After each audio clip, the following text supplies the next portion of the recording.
Et le dernier point, l'adaptation de la ville au changement climatique. Ça, c'est d'autres idées, de se dire, toutes ces eaux, y compris pluviales, est-ce qu'on ne peut pas en avoir un meilleur usage en vue d'adapter un peu la ville au changement climatique, davantage de verdure, on va dire, tout simplement.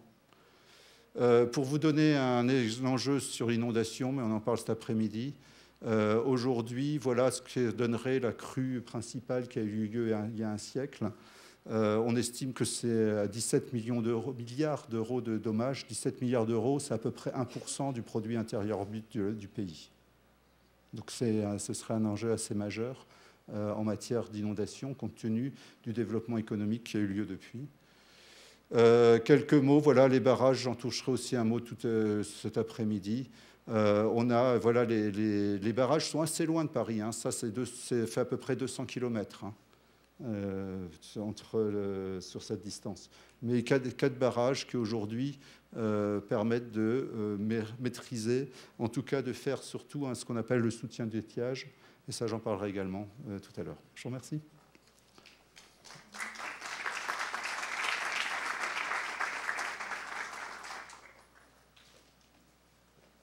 Obrigado, Jean-Marc. Nós temos ainda 5 minutos para alguma pergunta, alguma colocação, levantar. Eu creio que os colegas que estão aqui, que a gente vê colegas da agricultura, de outras áreas técnicos, estão absorvendo e fazendo as suas análises dessas exposições muito rica e produtiva, comparando os desafios que temos e o que podemos aprender, cada um com as nossas experiências. Estamos abertos aqui, então, a alguma pergunta.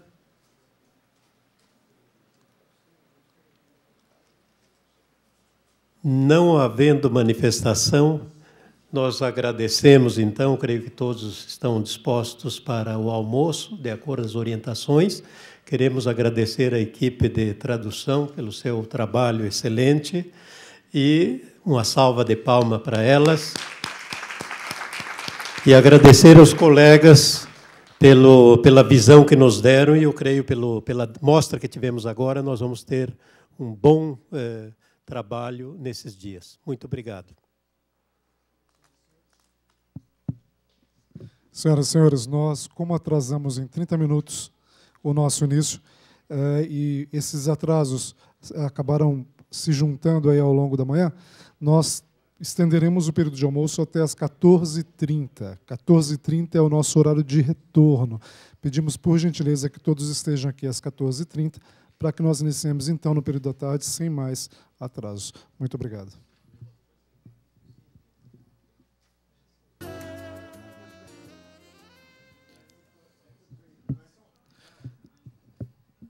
Senhoras e senhores, muito boa tarde.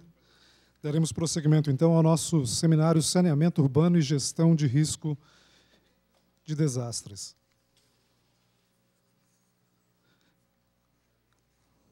A nossa próxima atividade é uma mesa redonda. Tem como tema desenvolvimento sustentável de sistemas de micro e macro, drenagem em áreas urbanas e a questão de análise e monitoramento de risco a inundações. Nós gostaríamos de convidar para mediar essa mesa o engenheiro Michele Consomagno, secretário de Governo de Vargem.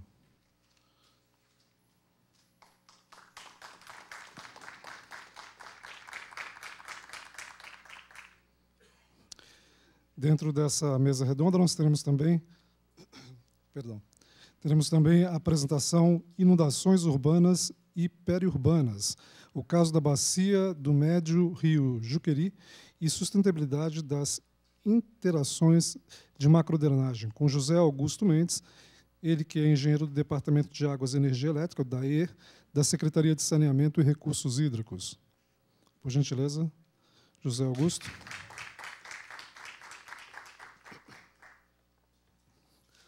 Ainda um outro tema que será discutido, o controle do risco de inundações em Île-de-France. Nós já o ouvimos pela manhã, o senhor Jean-Marc Picard, diretor da Direção de Saúde e de Meio Ambiente, e também o senhor Michel Guzay, diretor-geral adjunto do Sindicato Interdepartamental de Saneamento da Aglomeração Parisiense, o SIAAP.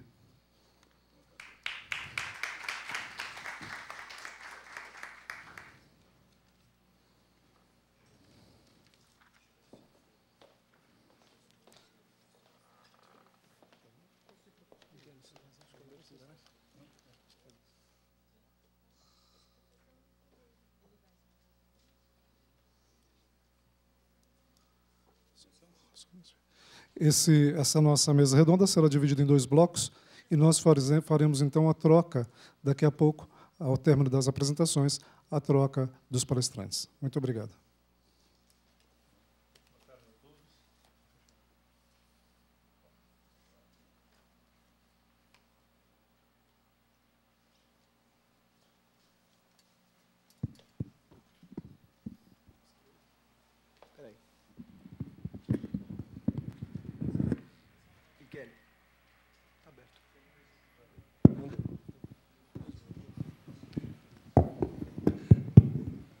Então, vamos nesse. Boa tarde a todos.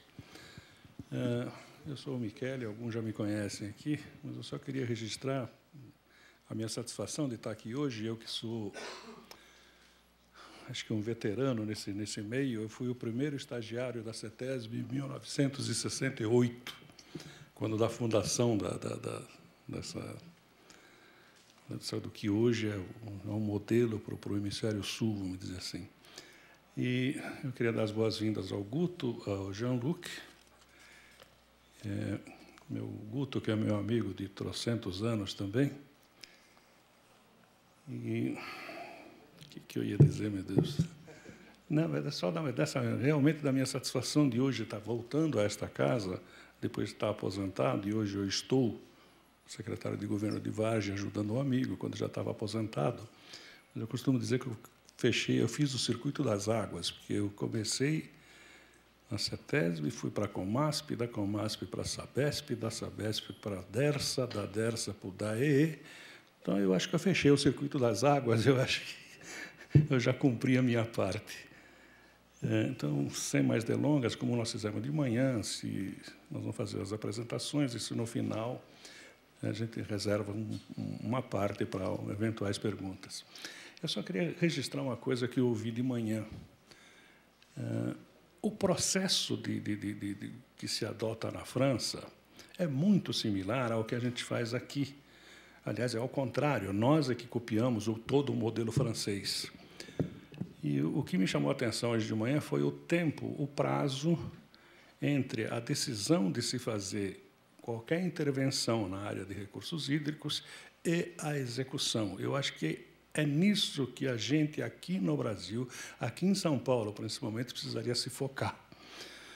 Há uns 15 anos atrás, ou alguma coisa parecida com isso, entre 15 e 20 anos, nós recebemos, não é de hoje que existe esse intercâmbio entre o governo de São Paulo e o governo francês, e entre a CETESB, e é isso que eu queria saber, porque há uns 15, 20 anos atrás, estiveram aqui algumas pessoas que eu não sei se são do mesmo órgão francês, mas eles faziam a parte de licenciamento ambiental de rodovias, e, na época, eu era gerente de meio ambiente da DERSA.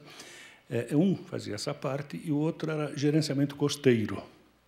E o que me chamou a atenção foi exatamente isso, porque entre a decisão de se fazer um empreendimento, ele usou um exemplo na época, o primeiro-ministro da França resolvia fazer uma nova estrada entre Paris e Lyon. E o processo era muito parecido com o que a gente tem aqui de licenciamento. A gente queria estar, na época, estava fazendo o licenciamento do prolongamento da rodovia dos Bandeirantes, que ia até Campinas e hoje vai até Rio Claro. O que foi apresentado hoje de manhã entre o Estado na França, o Estado, a divisão de Estado, prefeitura, comunas, que para nós aqui seriam uma espécie de quarteirão, ou prefeituras distritais, alguma coisa assim, é muito parecido com o que nós fazemos aqui, com exceção desse último item. Eu perguntei, na época, o processo que ele explicou foi o seguinte: uma nova estrada entre Paris e Lyon. Esse grupo fazia um traçado, pegava um mapa da França e fazia um traçado, neste mapa, com uma faixa de 2 quilômetros. E iam se ouvindo todos os interessados, de governo governo federal lá, governo estadual, prefeituras, entidades ambientalistas, povo, a vaca do sítio do vizinho, todo mundo falava. E esta faixa de 2 quilômetros ia sendo reduzida até chegar a 100 metros. Quando se chegava a 100 metros, esta seria a faixa desapropriada em onde seria feita a estrada, seria construída a estrada. No final da apresentação, eu levantei a mão e perguntei, chamava Mark, falei, Mark, me fala uma coisa, entre a decisão do primeiro-ministro ou do presidente e o início da obra, este processo demora quanto? 7 anos. Muito parecido com o que nós vimos hoje de manhã, entre 9 e 6 anos. Quer dizer, só que, quando se chega nesse ponto, ninguém mais dá palpite, a obra é simplesmente executada. Eu falei para ele, pode desistir, porque aqui, em 7 anos, o governador trocou 2 vezes.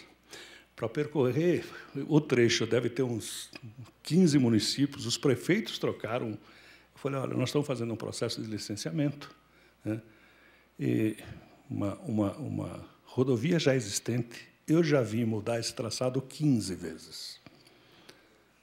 7 vezes passando à direita de Americana e 8 passando à esquerda de Americana. Então, eu acho que aí é que está o grande detalhe. Planejar, a gente sabe. O que a gente não sabe é como executar. E é isso que eu gostaria que vocês explicassem para a gente. Se a gente conseguir sair desse evento com uma ideia de como se materializar os processos, os projetos, eu acho que já vai ser um grande avanço.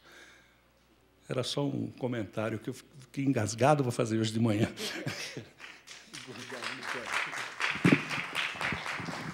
Bom,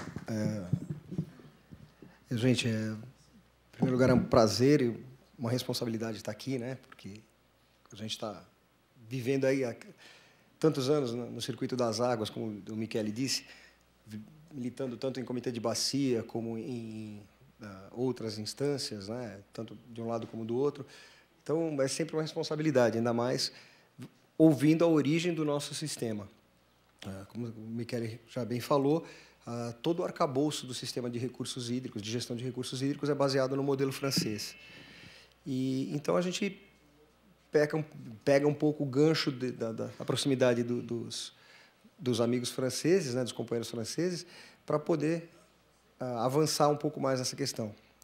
E particularmente, eu vou falar especificamente sobre um problema que nos aflige quando não é o excesso da água que nos aflige, né?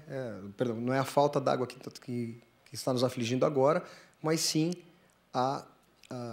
quando nós temos água demais, né? Quando a gente tem as inundações, as enchentes, alagamentos, enfim, tudo isso daí. E a gente pegou como emblema, né, para a gente discutir, até como parte da cooperação, a gente elegeu uma bacia que é altamente problemática dentro do contexto da bacia do Alto Tietê, que é a bacia do Rio Juqueri. Tá? Então, eu vou começar só situando um pouquinho os nossos amigos, né? E a gente tem que colocar aqui uma diferença muito grande entre limpeza e despoluição. O meu amigo Dante vai falar de despoluição. Eu vou falar de limpeza. Tá? Despoluição, a gente vai discutir a remoção de contaminantes da água, coleta, afastamento e tratamento de efluentes. Limpeza, a gente procura garantir as condições de escoamento dos cursos d'água com remoção de sedimento e sólido grosseiro. É fato que, na natureza, os rios se comportam de maneira erosiva, eles vão carregando sedimento, e a gente tem que tentar manter essa calha o mais desobstruída possível. Em alguns casos, fixar essa calha mediante obras de contenção e tal. Mas o maior fato é assim, que aqui em São Paulo a gente não tem só que garantir a calha, nós temos que também fazer um trabalho de limpeza urbana nas margens de rios. Tá? A gente vai ver daqui a pouco como é que isso se dá. E, então, a sustentabilidade dessa história toda, né, o mote do nosso plano de trabalho, limpeza mais despoluição, é a sustentabilidade urbana dos cursos d'água. Quando você fala de sustentabilidade, sem uma não tem a outra, né? Por mais que eu consiga despoluir, se eu não fizer a limpeza desse rio, ele vai voltar a ser poluído. A gente fala da nossa metrópole, 20 milhões de habitantes, já foi citado, a gente vai citar de novo aqui. O grande problema passa a ser No momento em que nós conseguirmos tirar todo o esgoto, que nós tratarmos todo o esgoto, nós vamos ter um problema de poluição difusa. Ah, mas o meu papel de bala no chão não vai matar o rio. Não, o seu papel de bala no chão não vai matar o rio. Mas 19 milhões de papéis de bala vão matar o rio, com certeza. Tá? A casca de uma fruta não é nada, a natureza dá um jeito. A casca de um CEAGESP é capaz de poluir. Tá? Então, contextualizando de novo, os franceses vão sair daqui doutores, né? Os meus amigos franceses vão sair doutores em região metropolitana. A região metropolitana é o maior agrupamento urbano do país, tem 20 milhões de habitantes, isso é aproximadamente 10% da população brasileira, numa área de 8 mil quilômetros quadrados. 39 municípios, então aqui começam as grandes diferenças, né? Então, até os 12 para 20 milhões não era tão significativo. O aglomerado de Paris são 12 milhões, o aglomerado de São Paulo são 20 milhões. Quer dizer, se vocês conseguiram fazer numa escala de 12, dá para fazer numa escala de 20. O grande problema é que nós temos uma estrutura diferente, até uma estrutura administrativa e política diferente da de vocês, e nós enfrentamos diversos problemas aqui. Enchente, favela não pode mais, é comunidade agora. E limites praticamente, na região metropolitana, nós vamos ver daqui a pouco, que os limites dos municípios praticamente coincidem com os limites da subbacia hidrográfica do Rio Tietê. E aí, só para ilustrar os grandes problemas que nós temos, né, de poluição e outras coisas mais. Então, este aqui é o Fusca Rolha, o famoso Volkswagen Rolha, que causou um dos maiores problemas no rio Pirajussara. Ele entupiu uma entrada de córrego, ele veio flutuando, entupiu. Né? Então, aí, o resto a gente já sabe. Essa aqui é uma foto que nós vamos ver muito, que é a famosa foto da cheia de 1929 do Tietê, a maior cheia já registrada do Tietê, e que, se acontecesse hoje, a linha d'água estaria pelo menos 80 centímetros para cima, por conta da impermeabilização. Isso aqui é o Aricanduva, né? Com tudo que ele vende junto. E isso aqui é a maior parte dos nossos cursos d'água. Tá? O grande desafio de limpar um curso d'água aqui em São Paulo é como. A grande discussão que nós temos, e é o que a gente quer discutir com eles no futuro, né, com vocês lá de Île-de-France, é exatamente essa questão. Como? E esse ainda não é o pior caso, nós vamos ver outros daqui a pouco. Como eu falei, a região metropolitana dos municípios e a região da bacia do Alto Tietê. Vocês veem que a mancha é praticamente coincidente, né? Então, quase todas as sedes de município da metropolitana estão dentro da bacia do Alto Tietê. Exceção de São Lourenço, Juquitiba, alguns outros municípios menores, mas dá para vocês terem uma noção de que os 12 milhões estão dentro de uma faixa concentrada aí. Tá? E já disseram que um dos grandes problemas da região metropolitana foi a intensa ocupação ao longo de 40 anos. Né? Aqui a gente tem uma sequenciazinha de slides. Isso aqui era São Paulo, a cidade de São Paulo. Essa aqui é a mancha da bacia do Alto Tietê, inclusive com as nossas represas de abastecimento que estão dentro da nossa área. Vocês veem o que era São Paulo em 1930. Era um aglomeradozinho que não chegava na Penha. Ali. Aqui é o começo da Ayrton Senna, da estrada Ayrton Senna, o aeroporto. Para dizer para vocês desceram aqui, ó, o aeroporto é aqui. E a gente, em 1930, nós tínhamos só esse pedacinho de São Paulo. Tá? Aí. Em 1954, você já tinha uma evoluçãozinha um pouco maior. Em 1995, está aí os planos. São 40 anos, em 40 anos nós tivemos uma explosão demográfica, que até agora em 2000 você tem algum avanço aqui em cima, mas a cidade tem se canibalizado, né? Ela tem se mantido, não tem uma grande expansão como havia antes. Tá? Agora, as questões principais aqui passam a ser, né, como lidar com isso aqui, como trabalhar essa nova mancha urbana, né? Como abastecer esse pessoal. E aí vai um grande histórico de inundações, rapidamente também. Em 1759, a Câmara, a nossa estrutura ainda vinculada à colônia portuguesa, como colônia de Portugal, a Câmara Municipal tem os relatos de inundações do então rio chamado Anhembi, o nosso Tietê, até o portal do Adro do Carmo. O Adro do Carmo é o Museu de Arte Sacra na Avenida Tiradentes, em São Paulo. Então, em 1759, o Tietê já alcançava a estação Tiradentes do metrô. E do outro lado do rio, ele alcançava a colônia de Santana. onde hoje é a estação do metrô Santana. Então, toda aquela parte que é o Campo de Marte ficava debaixo d'água. Campo de Marte, Anhembi, todos esses lugares que eles vão ter, o Jean-Marc e o Charles vão ter condições de visitar durante esses dias e entender o que eu estou falando, tudo aquilo ficava debaixo d'água. E a Câmara propõe, em 1759, a criação do aterrado.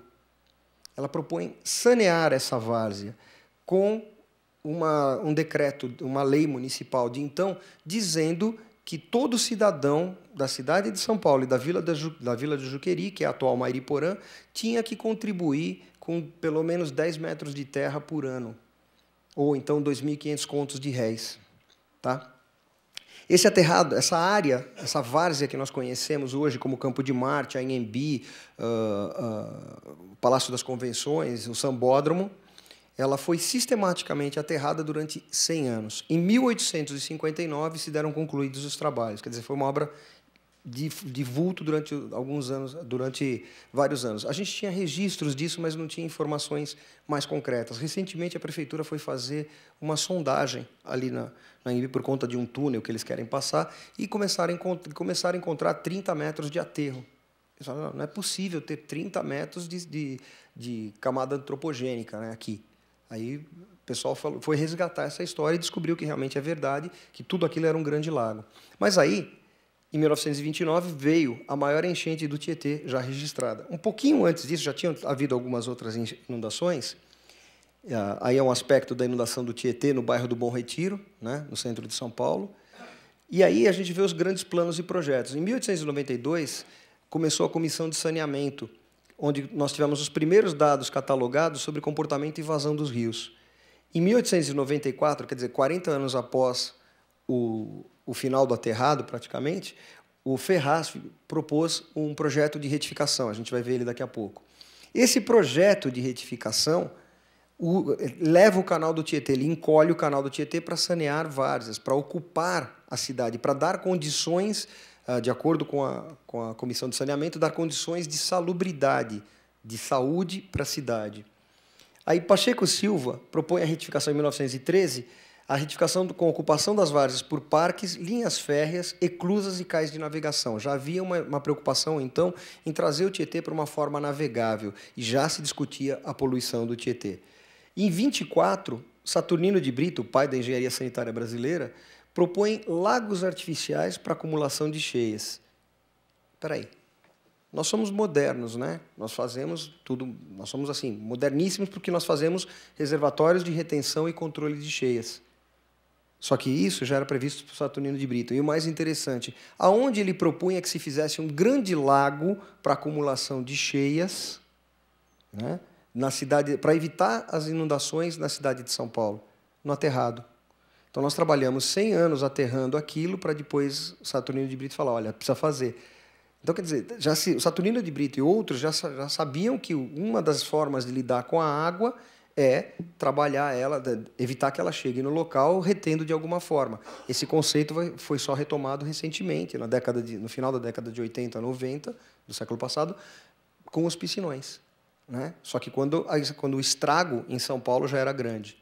Então, aí, a Comissão de Saneamento, olha a retificação proposta pelo Tietê. Então, aqui é o curso original do Tietê, tá? E esse é a proposta do canal retificado do Tietê. Isso aqui é o tamanho do ATI. Tá? O canal, eles inclusive, já faziam uma concordância melhor do que a que foi feita na década de 70. Aqui, o traçado original, o plano do Saturnino de Brito, de 24 a 25, o traçado original do Tietê, e a grande proposta do Saturnino de Brito, com o Grande Lago. Isso aqui é a Ponte das Bandeiras. O Sambódromo está aqui, ó. Tá? Então, o lago todo ocupava uma parte disso daí. Então, a gente ocuparia o que hoje é o campo de beisebol ali na coisa, o Anhembi, o Sambódromo, tudo isso daí. Então, vejam que a gente pensou soluções, a gente não executou. E o traçado que o Saturnino de Brito propunha em 1924 vai ser depois pensado por Prestes Maia na década de 40, e aí vocês veem que a configuração do Tietê é muito próxima do que a gente está vendo aqui. A configuração que nós temos hoje do Tietê é bem próxima disso aqui, ó. Só claro que não tem os barquinhos passando e não tem a ferrovia. No Pinheiros tem, mas no Tietê não.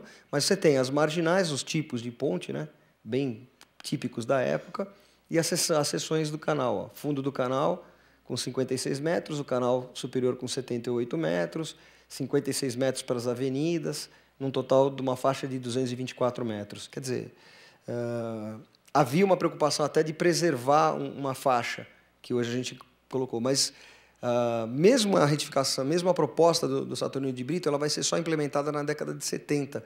Isso aqui é a marginal do Rio Tietê, na década de 1960, olha o estrago. Né? E aí veio o projeto Promon, e vocês veem que ele segue realmente um traçado interessante, é o projeto da retificação do Tietê, que coloca a cidade em termos de como a gente conhece, como nós conhecemos ela hoje. Isso foi uma obra do Daê na época. Tá? Então você vê como é que foi a retificação. Isso aqui é ali no Cebolão, um pouquinho para baixo do Cebolão. Tá? Isso hoje está tudo ocupado. A ocupação humana já alcançou tudo isso daqui. Mas não foi suficiente. Em 1970 se dizia que era uma obra de sustentabilidade de 40 anos. Olha, nós não vamos precisar mexer no Tietê durante 40 anos. As vazões são suficientes, a calha é suficiente para 40 anos. Não durou 13. Em 1983, em 1983, tá aqui, isso aqui é ali no Fórum Criminal da Barra Funda, aqui é a ponte da Casa Verde, o rio Tietê extravasou. E aí toma-se, né, a cidade toma um susto, e a marginal do Tietê, essa grande via de acesso, que é um condomínio da União, né, porque quem é mais velho, quem é mais da minha idade, lembra que aqui tinham placas da BR-116, da estrada. Né, a marginal, na verdade, era uma grande ligação entre a Regis Bittencourt e a rodovia Presidente Dutra. E depois aquela se tornou uma avenida urbana, praticamente. Aí, na década de 80, né, aqui o famoso espaço onde deveria ser o aterrado, então esse é o polo do Anhembi, ainda não havia o Cebolão, o Clube Espéria, o Clube Tietê, e você vê a marginal travada, entupida, por conta dos alagamentos do rio Tietê. Tá? No final dos anos 2000, no começo dos anos 2000 veio o projeto, e no final dos anos 2000 foi realmente implementado o rebaixamento da calha.